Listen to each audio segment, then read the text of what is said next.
জিন্দাওয়ালি ফাতেউল্লাহ রহমতুল্লাহি আলাই হাজার হাজার ভক্ত ছিল মানুষটা। বেশ কিছু ভক্ত হিন্দু ছিল, কারণ ভারতবর্ষ তো হিন্দু এলাকা। অনেক ভক্ত হিন্দুরা। ওনার বাড়িতে একজন হিন্দু মহিলা দরবারে খেদমত করত। ওনার কাপড় চোপড় ধুয়ে দিত, ওনার জুতা ডাগাই দিত, ওজুর পানি ডাগাই দিত, গোসলের পানিতে দিত। ওই মহিলা হিন্দু। এই আল্লাহর ওলি মঙ্গলবার দিন মারা গেছে।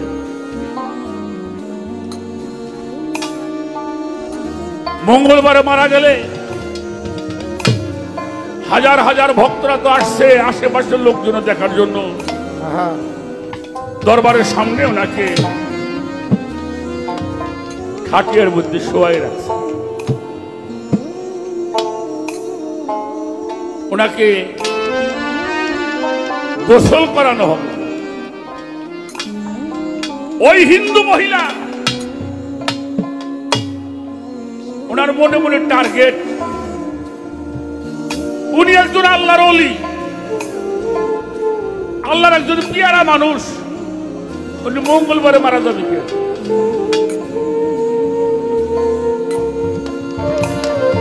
উনি কমপক্ষে শুক্রবারে মারা যাইব।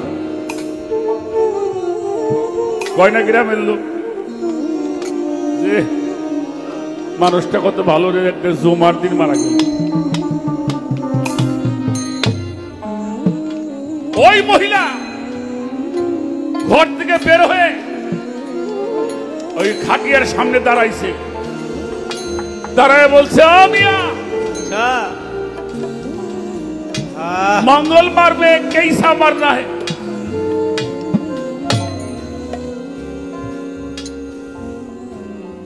मंगलवार এটা কিসের পড়া তোমার? তুমি না আল্লাহর ওলি? দুইবার জিজ্ঞাসা করছে, আর একবার জিজ্ঞাসা করতে যাবে। জিন্দাওয়ালি ফাতেউল্লাহ রহমতুল্লাহি আলাইহি খাটিয়ার উপরে বসে পড়ছে। সুবহানাল্লাহ। মুখের কাপড় সরায়, এই মেয়ে তাহলে কোন দিন মারনা হে?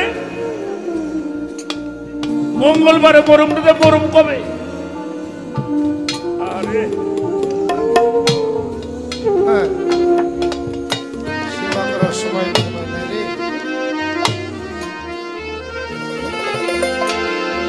এই বাবা তুমি যাও না কেন?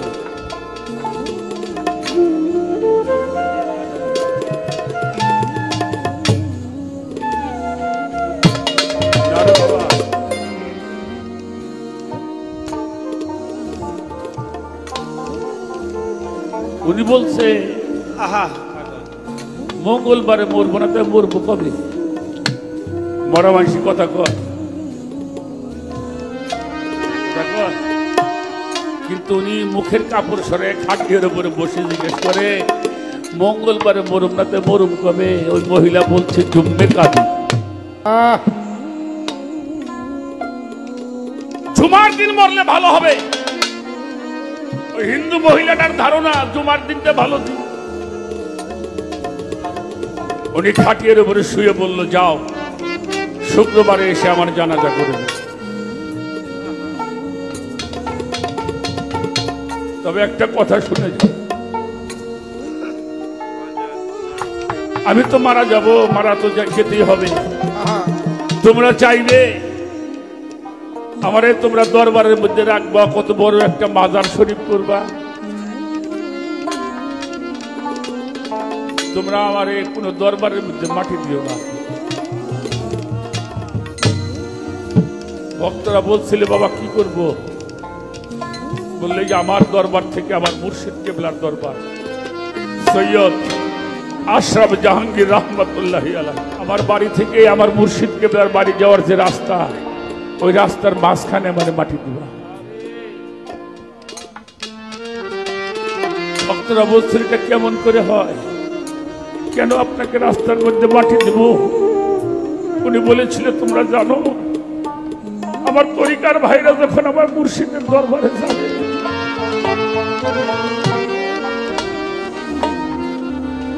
মানুষ যখন পীরের দরবারে যায় তাদের মনের ভিতরে পীরের নামটাই সবসময়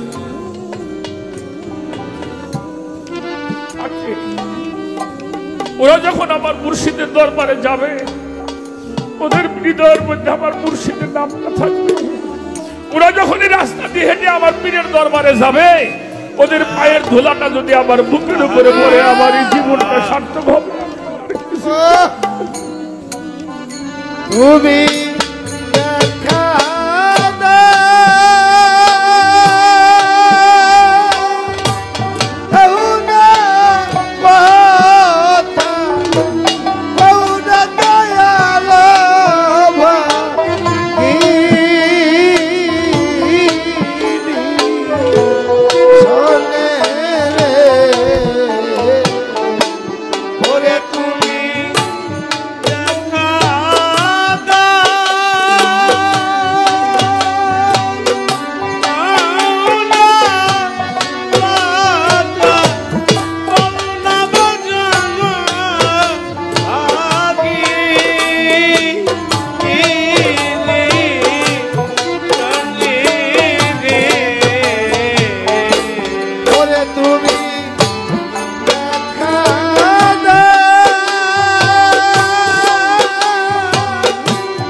যেদিন হইতে ও মাইরে হারা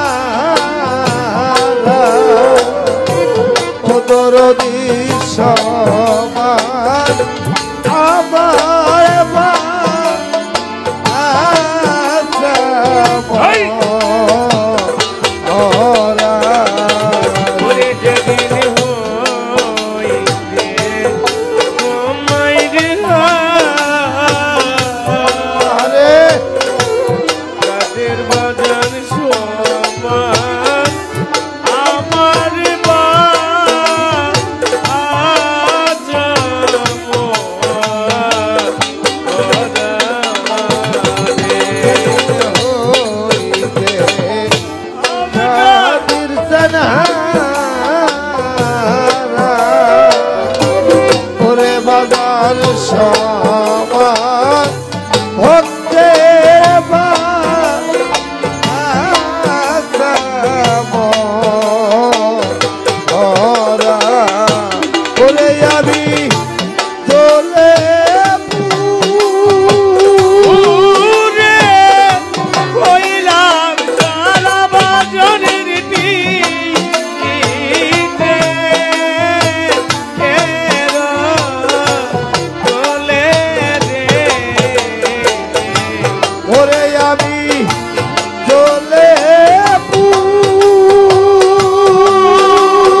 শুক্রবারের দিন হাজার হাজার মানুষ,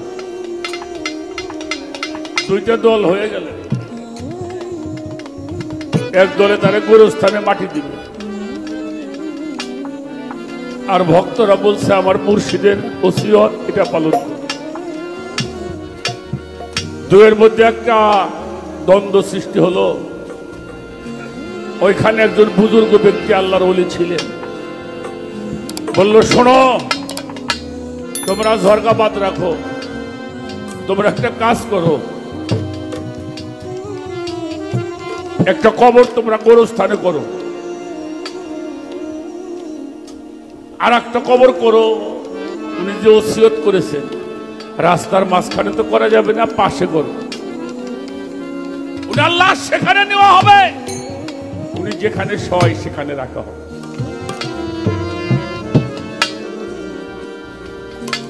দুইটা কবর কাটা হলো, নিয়ে গেল গোরস্থানে। অনেক সময় গোরস্থানে রাখলেন। মরা মানুষ কি বাজার নড়ে? হ্যাঁ, কেউ কেউ বলে ওই মিয়া মরা মানুষ কোন দিন নড়ে? ওই বুজুর্গ ব্যক্তি বলল, যে মানুষটা মঙ্গলবারে মারা যাওয়ার পরে বলল শুক্রবারে আসো। অনেকক্ষণ রাখলেন, এবার বলল চলো সেখানে নিয়ে চলো, ওসিয়ত যেখানে করা হয়েছে। কবরের পাশে রাখা হলো। দুয়ের মধ্যে একটা কথা কাটাকাটি চলছে, মানুষের খেয়াল চলে গেছে অন্যদিকে। ওই বুজুর্গ ব্যক্তি বলছে শোনো, কথা কাটাকাটি পরে করো, আগে লাশের কাছে চলো, দেখি লাশ কি অবস্থা।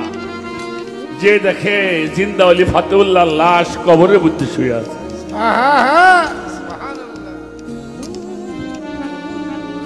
মুখের কাপড় সরাইয়ে বলতেছে,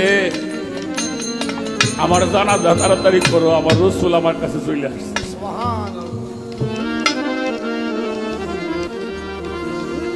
এটা হচ্ছে সেই প্রেম, সেই প্রেমের মাধ্যমে সেই বেলায়েত অর্জন করা যায়। এরা আর কিছু চায় না।